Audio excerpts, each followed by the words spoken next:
almost every day I get a DM or I talk to somebody who's moving from Web2, like a FANG company or a classic mobile app to Web3. I think I see a few reasons for why this is happening. I think the biggest part is actually not the money. It's actually not because I see people getting rich. It's because it's just more fun. It feels like greenfield technology. It feels like something that you have to go learn. It's very new. The systems have not been designed. And how often how many times can you go write a React app that talks to a MySQL backend? And it's just more fun. And I think with the discussion in Twitter, in the press, just misses this of how much fun it is to go design a token, to go, figure out, all the trade-offs between what chains to use. And I think that's just so motivating for builders of work. I think that's number one.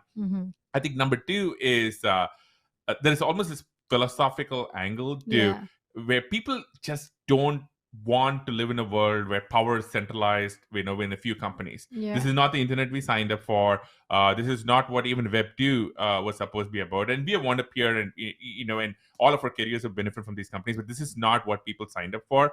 And I think there's kind of like a philosophical push towards maybe even like of a populist bent to say, hey, let's give power back to the people. And that comes up a lot, and not in sense of like, hey, we don't want censorship, we don't want moderation. There is definitely a lot of that, but more in terms of I want something which is permissionless. If I want to go build an app, I want to go build a client, it should be like building on email. Like if I have to go, Aarthi knows this, when I get really bored and I have too much free time, I will use Emacs and I will set up GNUs and connect to Gmail. There's kind of a 100 different steps that you have to go do this. But I will set it up, and Aarthi will know that I have too much free time. But the interesting thing about that is you do not need anybody's permission to go do that. You don't need Google's permission. You don't need the inventor of SMTP or IMAP.